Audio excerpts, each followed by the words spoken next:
Hi all, welcome to True Event. അപ്പോൾ 1000 മുൻവർഷ ചോദ്യങ്ങൾ എന്ന സീരീസിൽ ഇന്ന് നമ്മൾ ചർച്ച ചെയ്യുന്നത് കേരള ചരിത്രത്തിലെ പ്രധാനപ്പെട്ട ചോദ്യങ്ങളാണ്. ഓക്കെ, വരാൻ പോകുന്ന പരീക്ഷകൾക്കെല്ലാം ഹെൽപ്ഫുൾ ആയ രീതിയിലാണ് ഈ സീരീസ് സെറ്റ് ചെയ്തിരിക്കുന്നത്. അപ്പോൾ എല്ലാവരും ഇത് മുടങ്ങാതെ കാണുക. ഓക്കെ, അപ്പോൾ ഒന്നാമത്തെ ചോദ്യം നോക്കാം. 174/2025 നടന്ന പരീക്ഷയുടെ ചോദ്യമാണ്. തിരുവിതാംകൂറിലെ ഊരൂട്ടമ്പലം പ്രതിഷേധം നയിച്ചത് ആര്? ശ്രീനാരായണ ഗുരു, മഹാത്മാ അയ്യങ്കാളി, ഡോക്ടർ പൽപു, സഹോദരൻ അയ്യപ്പൻ. ശ്രദ്ധിച്ചിരിക്കുക, ഊരൂട്ടമ്പലം എന്ന് പറയുന്ന സ്ഥലം തിരുവനന്തപുരത്താണെന്ന് എല്ലാവർക്കും അറിയാലോ. അയ്യങ്കാളി ഊരൂട്ടമ്പലം എന്ന് പറയുന്ന ഒരു സ്കൂളിൽ, ഊരൂട്ടമ്പലം എന്ന സ്ഥലത്തെ സ്കൂളിൽ ഒരു പുലയ വിദ്യാർത്ഥിയായ പഞ്ചമിയെ സ്കൂളിൽ ചേർക്കുവാനായി കൊണ്ടുപോയി. ഇതറിഞ്ഞ സവർണ ജാതിക്കാർ സ്കൂളിന് തീയിട്ടു. ഈ സംഭവം അറിയപ്പെട്ട പേരായിരുന്നു ഏത്? ഊരൂട്ടമ്പലം ലഹള എന്ന് പറയുന്നത്. ഓക്കെ, നടന്ന വർഷമായിരുന്നു 1915 ഊരൂട്ടമ്പലം ലഹള നടന്നത്. ഓക്കെ, ഈ 1915 എന്ന് പറയുന്നത് കൊല്ലവർഷം 1090 അതുകൊണ്ട് ഈ സംഭവം അറിയപ്പെട്ട മറ്റൊരു പേരാണ് 90-ാം ആണ്ട് സമരം എന്ന് കൂടി ഈ സംഭവം അറിയപ്പെടുന്നു. അപ്പോൾ ഊരൂട്ടമ്പലം ലഹള നടന്ന വർഷം 1915. ഈ സംഭവം എങ്ങനെ കൂടി അറിയപ്പെട്ടു? 90-ാം ആണ്ട് സമരം എന്ന് കൂടി ഇത് അറിയപ്പെട്ടു. ഓക്കെ, ഊരൂട്ടമ്പലം സർക്കാർ UP വിദ്യാലയം ഇനി മുതൽ അറിയപ്പെടാൻ പോകുന്നത് എങ്ങനെയാണ്? അയ്യങ്കാളി പഞ്ചമി സ്മാരക വിദ്യാലയം എന്ന പേരിലാണ് ആ സ്കൂളിനി അറിയാനായിട്ട് പോകുന്നത്. ഓക്കെ, അയ്യങ്കാളി കൊണ്ടുവരുത്തിയ പഞ്ചമീനെ ഇരുത്തിയില്ലേ, ആ സ്കൂളിൽ തീയിട്ടു. അന്ന് അവിടെ വെച്ച് കത്തിയ ബെഞ്ചടക്കം ഇപ്പോഴും സ്കൂളിലെ മ്യൂസിയത്തിൽ സൂക്ഷിച്ചിട്ടുണ്ട്. ഓക്കെ, അപ്പോൾ ഊരൂട്ടമ്പലം സർക്കാർ UP വിദ്യാലയം ഇനി എങ്ങനെ അറിയപ്പെടും? അയ്യങ്കാളി പഞ്ചമി സ്മാരക വിദ്യാലയം എന്ന പേരിലാണ് അറിയപ്പെടുന്നത് കേട്ടോ, അറിഞ്ഞിരിക്കുക. ഓക്കെ, അപ്പൊ തിരുവിതാംകൂറിലെ ഊരൂട്ടമ്പലം പ്രതിഷേധം നയിച്ചത് ആരാണ്? മഹാത്മാ അയ്യങ്കാളിയാണ് നയിച്ചത്. അറിഞ്ഞിരിക്കുക, വർഷം 1915. ക്ലിയർ ആയല്ലോ? അടുത്തൊരു ചോദ്യം നോക്കാം നമുക്ക്. ചുവടെ തന്നിരിക്കുന്ന സംഭവങ്ങളിൽ ഡച്ചുകാരുമായി ബന്ധപ്പെട്ടത് ഏത്? ഡച്ചുകാരുമായി ബന്ധപ്പെട്ട സംഭവം: ഉദയംപേരൂർ സുന്നഹദോസ്, ആറ്റിങ്ങൽ കലാപം, കുറിച്യർ കലാപം, കുളച്ചൽ യുദ്ധം. ഓക്കെ, ഡച്ചുകാരുമായി ബന്ധപ്പെട്ടതാണ്. ഓക്കെ, സുന്നഹദോസ് ആണോ? അല്ല. ആറ്റിങ്ങൽ കലാപം ഏതാ? ബ്രിട്ടീഷുകാരുമായി. കുറിച്യരോ? ബ്രിട്ടീഷുകാര്. ഓക്കെ, കുളച്ചൽ യുദ്ധമാണ് എന്ത്? ചുവടെ തന്നിരിക്കുന്നവയിൽ ഡച്ചുകാരുമായി ബന്ധപ്പെട്ടിരിക്കുന്നത്. എന്താണ് കുളച്ചൽ യുദ്ധം? മാർത്താണ്ഡവർമ്മ തിരുവിതാംകൂറിൽ രാജാവായതിനു ശേഷം മാർത്താണ്ഡവർമ്മ ഓരോ ദേശങ്ങളും വെട്ടിപ്പിടിച്ചെടുക്കാൻ ശ്രമിക്കുന്നു. അങ്ങനെ 1734 മാർത്താണ്ഡവർമ്മ ഇളയിടത്ത് സ്വരൂപം തന്റെ നിയന്ത്രണത്തിലാക്കി മാറ്റി. പിന്നീട് ഇളയിടത്ത് മൂപ്പൻ നാട് നീങ്ങിയ സമയത്ത് 1736 ഇളയിടത്ത് മൂപ്പൻ നാട് നീങ്ങിയപ്പോൾ ഇളയിടത്തിന്റെ അടുത്ത അവകാശി, ഇളയിടത്ത് എന്ന് പറയുന്നത് കൊട്ടാരക്കര ദേശമാണ് കേട്ടോ, ഇളയിടത്തിന്റെ അടുത്ത അവകാശിയായ ഇളയിടത്ത് റാണി അധികാരമേൽക്കാനായി വരുന്നു. മാർത്താണ്ഡവർമ്മ ഇളയിടത്ത് റാണി അധികാരമേൽക്കാൻ സമ്മതിച്ചില്ല. ഇളയിടത്ത് റാണി കൊച്ചിയിൽ പോയി ഡച്ചുകാരുടെ സഹായം തേടി. അങ്ങനെ ഡച്ചുകാരുടെ അകമ്പടിയോടുകൂടി ഇളയിടത്ത് റാണി ഇളയിടത്ത് സ്വരൂപത്തിന്റെ അധികാരിയാകാനായി വരുന്നു. അങ്ങനെ ഈ സമയത്ത് ഡച്ചുകാരുടെ അന്നത്തെ അഡ്മിറൽ ആയിരുന്ന വാൻ ഇൻഹോഫ് മാർത്താണ്ഡവർമ്മയായിട്ട് സംസാരിക്കുന്നു. ആ സംസാരം രമ്യതയിൽ എത്തിയില്ല. അങ്ങനെയാണ് ഡച്ചുകാരും മാർത്താണ്ഡവർമ്മയും തമ്മിൽ ഒരു യുദ്ധം നടക്കുന്നത്. ആ യുദ്ധം അറിയപ്പെട്ട പേരായിരുന്നു ഏത്? കുളച്ചൽ യുദ്ധം എന്ന് പറയുന്നത്. കുളച്ചൽ യുദ്ധം നടന്ന വർഷമായിരുന്നു 1741 ഓഗസ്റ്റ് 10 കുളച്ചൽ യുദ്ധം നടന്നത്. 1741 ഓഗസ്റ്റ് 10 കുളച്ചൽ യുദ്ധം നടന്നത്. ഈ യുദ്ധത്തിൽ മാർത്താണ്ഡവർമ്മ ഡച്ചുകാരെ പരാജയപ്പെടുത്തി. മാർത്താണ്ഡവർമ്മയും ഡച്ചുകാരും തമ്മിൽ നടന്ന യുദ്ധമായിരുന്നു ഏത്? കുളച്ചൽ യുദ്ധം എന്ന് പറയുന്നത്. ഈ യുദ്ധത്തിൽ മാർത്താണ്ഡവർമ്മ ആരെ പരാജയപ്പെടുത്തി? ഡച്ചുകാരെ പരാജയപ്പെടുത്തി. അന്നത്തെ ഡച്ചുകാരുടെ സർവ്വസൈന്യാധിപനായിരുന്ന വ്യക്തിയായിരുന്നു ആര്? Captain De Lannoy. മാർത്താണ്ഡവർമ്മ ഈ ക്യാപ്റ്റൻ ഡിലനോയെ തടവിലാക്കുകയും പിന്നീട് ക്യാപ്റ്റൻ ഡിലനോയ് മാർത്താണ്ഡവർമ്മയുടെ സർവ്വസൈന്യാധിപനായി മാറുകയും ചെയ്തു. ഇദ്ദേഹമാണ് വലിയ കപ്പിത്താൻ എന്ന് അറിയപ്പെടുന്ന ആര്? Captain De Lannoy. ഇദ്ദേഹത്തെ അടക്കം ചെയ്തിരിക്കുന്നത് ഉദയഗിരി കോട്ടയിലാണ്. അറിഞ്ഞിരിക്കുക, ഇദ്ദേഹമാണ് വലിയ കപ്പിത്താൻ എന്നറിയപ്പെടുന്നത്. തിരുവിതാംകൂറിലെ പോലീസ് സേനയെ പരിശീലിപ്പിച്ചതും ഇദ്ദേഹമായിരുന്നു. ക്ലിയർ ആയല്ലോ? ഓക്കെ, അപ്പോൾ ഡച്ചുകാരുമായി ബന്ധപ്പെട്ട സംഭവം ഏതാണ്? കുളച്ചൽ യുദ്ധമാണ് ഡച്ചുകാരുമായി ബന്ധപ്പെട്ട സംഭവം. ക്ലിയർ ആയെന്ന് പ്രതീക്ഷിക്കുന്നു. അടുത്തൊരു ചോദ്യം നോക്കാം നമുക്ക്. 161/2025 2025 നടന്ന പരീക്ഷയുടെ ചോദ്യങ്ങളാണ് കേട്ടോ. വളരെ റീസെന്റ് നടന്ന പരീക്ഷയുടെ ചോദ്യങ്ങളാണ് നമ്മൾ പരിശോധിക്കുന്നത്. വൈക്കം സത്യാഗ്രഹം നടന്ന വർഷം 1925, 30, 32, 1936. ശ്രദ്ധിച്ചിരിക്കുക, ഐത്തത്തിനെതിരെ ഇന്ത്യയിൽ തന്നെ നടന്ന ആദ്യത്തെ സംഘടിത സമരമായിരുന്നു ഏത്? വൈക്കം സത്യാഗ്രഹം എന്ന് പറയുന്നത്. വൈക്കം ക്ഷേത്രത്തിന്റെ മതിലകത്ത് കൂടിയുള്ള അവർണ ഹിന്ദുക്കൾക്കുള്ള സഞ്ചാര സ്വാതന്ത്ര്യത്തിന് വേണ്ടിയുള്ള സമരമായിരുന്നു ഏത്? വൈക്കം സത്യാഗ്രഹം എന്ന് പറയുന്നത്. അപ്പോൾ വൈക്കം സത്യാഗ്രഹത്തിന്റെ ലക്ഷ്യം എന്ന് പറയുന്നത് സഞ്ചാര സ്വാതന്ത്ര്യമായിരുന്നു. വൈക്കം സത്യാഗ്രഹത്തിന്റെ സമരരീതി എന്ന് പറയുന്നത് നിയമലംഘനമായിരുന്നു. വൈക്കം സത്യാഗ്രഹത്തിന്റെ സമരരീതി എന്ന് പറയുന്നത്. ഇതിന്റെ പ്രധാന നേതാക്കളായിട്ട് പറയുന്നത് ടി.കെ. മാധവൻ, കെ.പി. കേശവമേനോൻ, മന്നത്ത് പത്മനാഭൻ, കെ. കേളപ്പൻ തുടങ്ങിയവരാണ് പ്രധാന നേതാക്കളായിട്ട് പറയുന്നത്. ശ്രദ്ധിക്കുക, വൈക്കം സത്യാഗ്രഹം ആരംഭിക്കുന്നത് 1924 മാർച്ച് 30-നാണ് വൈക്കം സത്യാഗ്രഹം ആരംഭിച്ചത്. ഓക്കെ, ഇന്ത്യയിൽ തന്നെ ഐത്തത്തിനെതിരെ നടന്ന ആദ്യത്തെ സംഘടിത സമരമായിരുന്നു ഏത്? വൈക്കം സത്യാഗ്രഹം എന്ന് പറയുന്നത്. ഇതിന്റെ ഭാഗമായി, വൈക്കം സത്യാഗ്രഹത്തിന്റെ ഭാഗമായിട്ടാണ് ഗാന്ധിജി കേരളത്തിൽ എത്തിയത് പോലും. എത്രാമത്തെ തവണ? 2ാമത്തെ തവണ ഗാന്ധിജി കേരളത്തിലേക്ക് എത്തുന്നത്. 1924 എന്ന് പറയുന്നത് കൊല്ലവർഷം 1099. ആ സമയത്ത് ഇവിടെ കേരളത്തിൽ വലിയൊരു വെള്ളപ്പൊക്കം ഉണ്ടാകുന്നുണ്ട്. 2018 സമാനമായ വെള്ളപ്പൊക്കം. ഓക്കെ, ആ വെള്ളപ്പൊക്ക സമയത്ത് പോലും എന്താണ്? വൈക്കം സത്യാഗ്രഹം നിർത്തിവെക്കുന്നില്ല. കഴുത്തറ്റം വെള്ളത്തിൽ നിന്നുകൊണ്ടാണ് ആളുകൾ എന്ത് ചെയ്യുന്നത്? സമരം ചെയ്തത്. ഓക്കെ, ഇതൊരു തവണ ഡിഗ്രിയുടെ പരീക്ഷയ്ക്ക് ചോദിച്ചതാണ്. വെള്ളപ്പൊക്ക സമയത്ത് സമരം നിർത്തിവെച്ചു എന്ന് പറഞ്ഞുകൊണ്ട് സ്റ്റേറ്റ്മെന്റിൽ വന്നതാണ്. പക്ഷേ നിർത്തിവെച്ചില്ല, സമരം നടക്കുക തന്നെയാണ് ചെയ്തത്. ഓക്കെ, വൈക്കം സത്യാഗ്രഹം അവസാനിക്കുന്നത് 1925 നവംബർ 23-നാണ് വൈക്കം സത്യാഗ്രഹം അവസാനിച്ചത്. ഓക്കെ, അപ്പോ ഇവിടെ തന്നിരിക്കുന്ന ഓപ്ഷനിൽ നിന്നും നമുക്ക് ഏതാണ് എഴുതാൻ പറ്റുക? 25, 30, 32, 36. ഓക്കെ, 24 തുടങ്ങി 25-ന് അവസാനിച്ചു അല്ലെ? 603 ദിവസം നീണ്ടുനിന്ന സമരമായിരുന്നു ഏത്? വൈക്കം സത്യാഗ്രഹം എന്ന് പറയുന്നത്. ഓക്കെ, അപ്പൊ തന്നിരിക്കുന്ന ഓപ്ഷനിൽ നിന്ന് നമുക്ക് 1925 എഴുതാനായിട്ട് സാധിക്കുന്നത്. ഓക്കെ, വൈക്കം സത്യാഗ്രഹത്തിന്റെ വിജയത്തെ സ്വാതന്ത്ര്യത്തിന്റെ അടിസ്ഥാന തത്വം എന്ന് പറഞ്ഞുകൊണ്ടാണ് ഗാന്ധിജി വിശേഷിപ്പിച്ചത് പോലും. അറിഞ്ഞിരിക്കുക കേട്ടോ. ഓക്കെ, പല ദേശീയ നേതാക്കളും എന്ത് ചെയ്യുന്നുണ്ട്? ഈ സമരവുമായി ബന്ധപ്പെട്ടുകൊണ്ട് വൈക്കത്തേക്ക് എത്തുന്നുണ്ട്. വൈക്കം സത്യാഗ്രഹത്തെ പിന്തുണച്ച ഗാന്ധിജിയുടെ പത്രമായിരുന്നു യങ് ഇന്ത്യ എന്ന് പറയുന്നത്. വൈക്കം സത്യാഗ്രഹത്തെ പിന്തുണച്ച മലയാള പത്രമായിരുന്നു ഏത്? സമദർശി എന്ന് പറയുന്നത്. ക്ലിയർ ആയല്ലോ? ഓക്കെ, അടുത്തൊരു ചോദ്യം നോക്കാം നമുക്ക്. 161/2025 പരീക്ഷയുടെ ആധുനിക കാലത്തെ മഹാത്ഭുതം എന്ന് ഗാന്ധിജി വിശേഷിപ്പിച്ചത് ഏത്? പാലിയം സത്യാഗ്രഹം, മേൽമുണ്ട് സമരം, ഗുരുവായൂർ സത്യാഗ്രഹം, ക്ഷേത്രപ്രവേശന വിളംബരം. 1936 നവംബർ 12-ന് 1936 നവംബർ 12, അതായത് കൊല്ലവർഷം 1112 തുലാം 27-ന് തിരുവിതാംകൂർ രാജാവായിരുന്ന ചിത്തിര തിരുനാൾ മഹാരാജാവ് തിരുവിതാംകൂറിലെ എല്ലാ ക്ഷേത്രങ്ങളിലേക്കും അവർണ ഹിന്ദുക്കൾക്ക്, അതായത് എല്ലാ ഹിന്ദുക്കൾക്കും പ്രവേശനം നൽകിക്കൊണ്ട് പുറപ്പെടുവിച്ച വിളംബരം അറിയപ്പെട്ട പേരായിരുന്നു ഏത്? ക്ഷേത്രപ്രവേശന വിളംബരം എന്ന് പറയുന്നത്. തിരുവിതാംകൂറിലെ എല്ലാ ക്ഷേത്രങ്ങളിലേക്കും, കൊച്ചിയിലും മലബാറിലും അല്ല കേട്ടോ, തിരുവിതാംകൂറിലെ എല്ലാ ക്ഷേത്രങ്ങളിലേക്കും എല്ലാ ഹിന്ദുക്കൾക്കും പ്രവേശനം അനുവദിച്ചുകൊണ്ട് പുറപ്പെടുവിച്ച വിളംബരം അറിയപ്പെട്ട പേരായിരുന്നു ഏത്? ക്ഷേത്രപ്രവേശന വിളംബരം എന്ന് പറയുന്നത്. ഇത് പുറപ്പെടുവിച്ചത് തിരുവിതാംകൂർ രാജാവായിരുന്ന ചിത്തിര തിരുനാൾ ബാലരാമവർമ്മയായിരുന്നു. ഈ സംഭവം എഴുതി തയ്യാറാക്കിയത് ഉള്ളൂർ എസ് പരമേശ്വര അയ്യരാണ്. ക്ഷേത്രപ്രവേശന വിളംബരം എഴുതി തയ്യാറാക്കിയത്.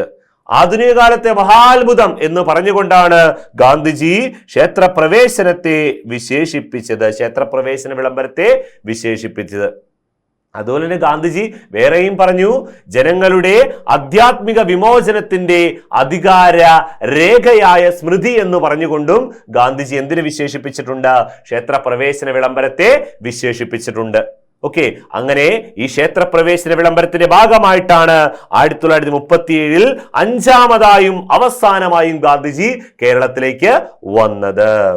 അറിഞ്ഞിരിക്കുക. ക്ലിയർ ആയല്ലോ? ഓക്കെ. അപ്പൊ ക്ഷേത്രപ്രവേശന വിളംബരത്തെയാണ് ആധുനിക കാലത്തെ മഹാത്ഭുതം എന്ന് ഗാന്ധിജി വിശേഷിപ്പിച്ചത്. പുറപ്പെടുവിച്ച 36 നവംബർ 12 കൊല്ലവർഷം 1112, തുലാം 27, ചിത്തിര തിരുനാൾ ബാലരാമവർമ്മ എഴുതി തയ്യാറാക്കിയത് ആരാണ്?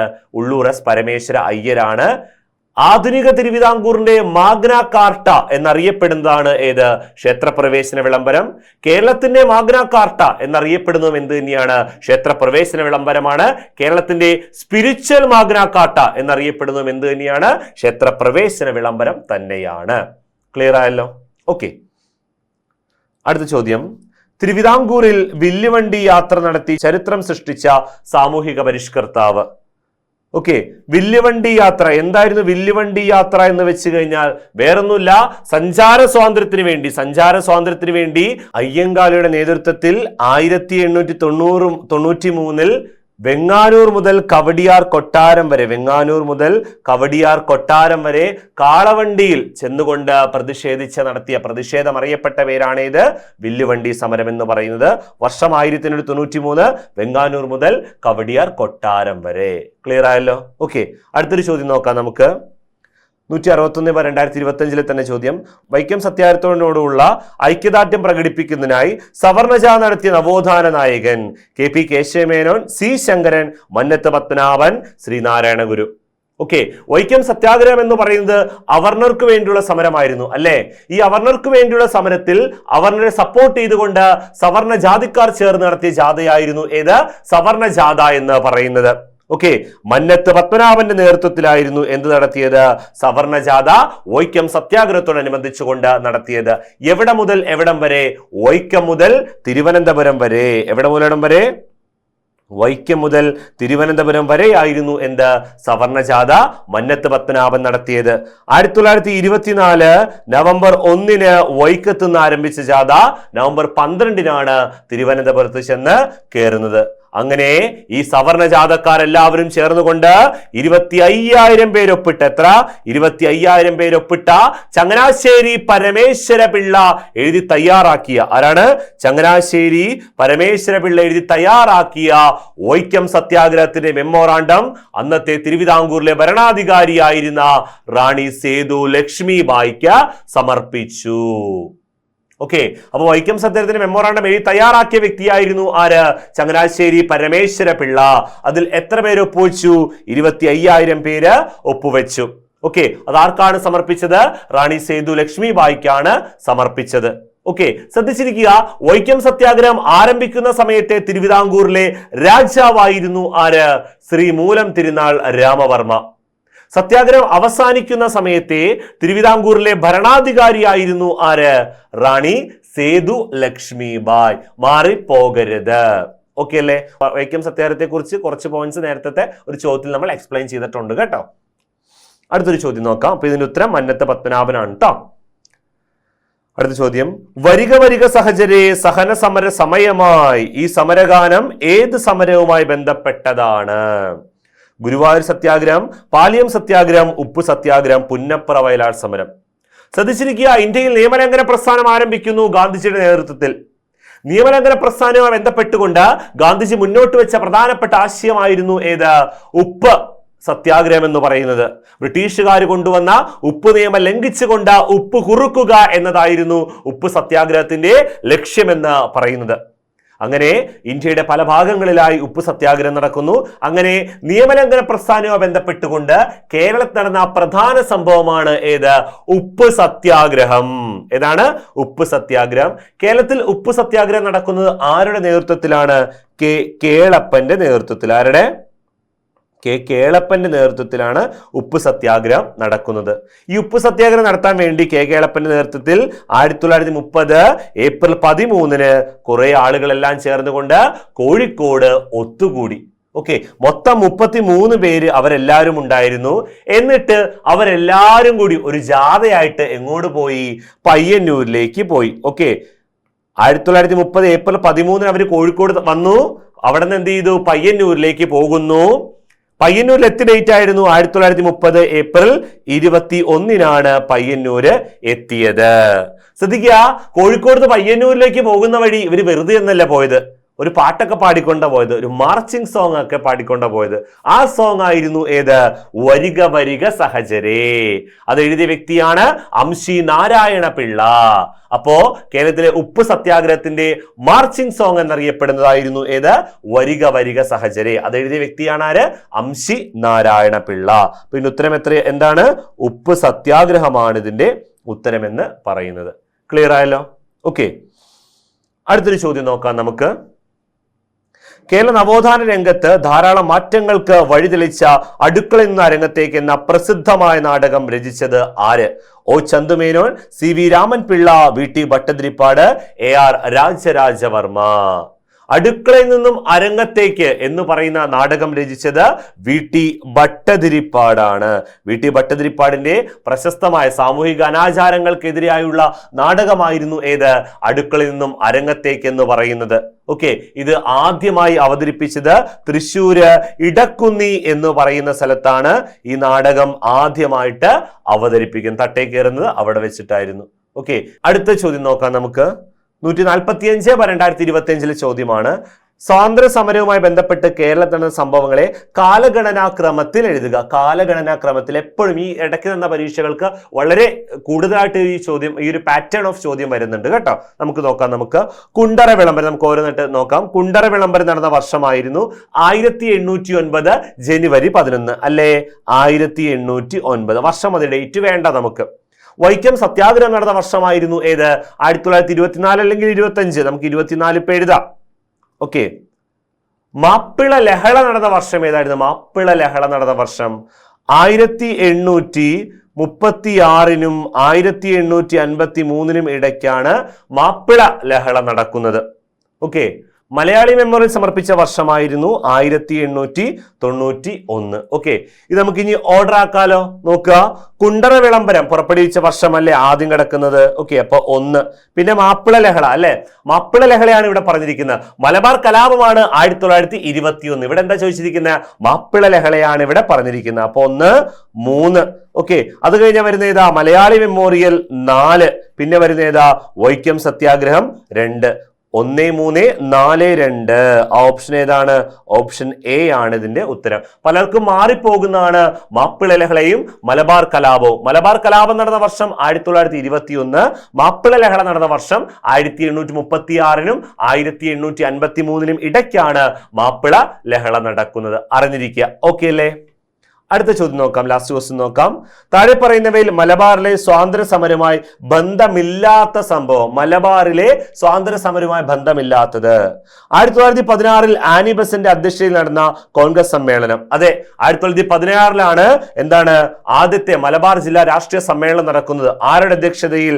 ആനി ബസന്റിന്റെ അധ്യക്ഷതയിൽ. എവിടെ വെച്ചിട്ട്? പാലക്കാട് വെച്ചിട്ട്. Annie Besant home rule league ആരംഭിച്ചതോടു കൂടിയാണ് മലബാറിൽ കോൺഗ്രസിന്റെ പ്രവർത്തനം വളരെയേറെ ശക്തമാകുന്നത്. ഓക്കെ, അപ്പൊ 1916 ആനി ബസന്റ് നേതൃത്വത്തിൽ എവിടെ? പാലക്കാട് കോൺഗ്രസ് സമ്മേളനം നടക്കുന്നത്. ശരിയാണ്. Okay, Keezhariyur bomb case quit India സമരവുമായി ബന്ധപ്പെട്ടുകൊണ്ട് നടന്ന സമരമായിരുന്നു. മലബാറിൽ നടന്ന സമരമായിരുന്നു ഏത്? കീഴരിയൂർ ബോംബ് കേസ് എന്ന് പറയുന്നത്. വർഷം 1942. വിധ്വംസക ദിനമായി ആചരിച്ചുകൊണ്ട് ആളപായമില്ലാതെ സർക്കാർ ഓഫീസുകളും സർക്കാർ നിർമ്മിതികളും ബോംബ് വെച്ച് തകർക്കുക, ടെലിഗ്രാഫ് കമ്പികൾ മുറിച്ചിടുക എന്നതായിരുന്നു എന്ത്? കീഴരിയൂർ ബോംബ് കേസുമായി ബന്ധപ്പെട്ട സംഭവം എന്ന് പറയുന്നത്. ഫറൂഖ് പാലം തകർക്കുന്നതുമായി ബന്ധപ്പെട്ട ഗൂഢാലോചന കേസും എന്ത് തന്നെയാണ്? കീഴരിയൂർ ബോംബ് കേസാണ്. ഇതിന്റെ പ്രധാന പ്രതി എന്നറിയപ്പെടുന്നതായിരുന്നു ഡോക്ടർ KB മേനോൻ. ഓക്കെ അല്ലേ? അടുത്തത് മുഹമ്മദ് അബ്ദുറഹിമാന്റെ നേതൃത്വത്തിൽ നടന്ന ഉപ്പ് നിയമ ലംഘന സമരം. അതെ, എന്താണ്? കോഴിക്കോട് ഉപ്പ് സത്യാഗ്രഹത്തിന് നേതൃത്വം നൽകിയ വ്യക്തിയും ആരാണ്? മുഹമ്മദ് അബ്ദുറഹിമാൻ സാഹിബാണ്. അടുത്തത് 1936 ഇലക്ട്രിസിറ്റി സമരം. ഇലക്ട്രിസിറ്റി സമരം നടക്കുന്ന എവിടെയാണ്? കൊച്ചി രാജ്യത്തിലാണ്. നമ്മുടെ ചോദ്യം എന്താ? മലബാറിലെ എന്നാണ് അല്ലെ? കൊച്ചിയിലെ വൈദ്യുതി വിതരണം സ്വകാര്യ കമ്പനിയായ ചന്ദ്രികയ്ക്ക് കൈമാറാൻ ശ്രമിച്ച ദിവാൻ RK ഷൺമുഖം ചെട്ടിക്കെതിരെ നടത്തിയ പ്രക്ഷോഭമായിരുന്നു ഏത്? വൈദ്യുതി സമരം എന്ന് പറയുന്നത്. ഓക്കെ, ഇതിന്റെ പ്രധാന നേതാക്കളായിരുന്നു ഇക്കണ്ട വാര്യർ, AR മേനോൻ, CR ഉണ്ണി. നടന്ന വർഷം 1936. ശ്രദ്ധിച്ചിരിക്കുക, തൃശ്ശൂരിലെ സ്വാധീന ശക്തിയുള്ള ക്രിസ്ത്യൻ സമുദായത്തെ മൊത്തമായും ഒരു ദേശീയതയിലേക്ക് കൊണ്ടുവരാൻ കാരണമായ പ്രക്ഷോഭവും ഏത് തന്നെയാണ്? ഇലക്ട്രിസിറ്റി സമരമാണ്. രാജ്യം ഏതാണ്? കൊച്ചിയാണ്. ജില്ല ചോദിച്ചാൽ ഏത് എഴുതണം? തൃശ്ശൂർ വേണം എഴുതാനായിട്ട്. ക്ലിയർ ആയല്ലോ? ഓക്കെ, അപ്പൊ ഈ ചോദ്യത്തിന് ഉത്തരം 1936 ഇലക്ട്രിസിറ്റി സമരമാണ്. ക്ലിയർ ആയല്ലോ? ഓക്കെ, അപ്പോൾ ഇത്രയും ചോദ്യങ്ങളാണ് ഇതിൽ ഉൾപ്പെടുത്തിയിരിക്കുന്നത്. അപ്പോൾ വീണ്ടും കാണാം. താങ്ക്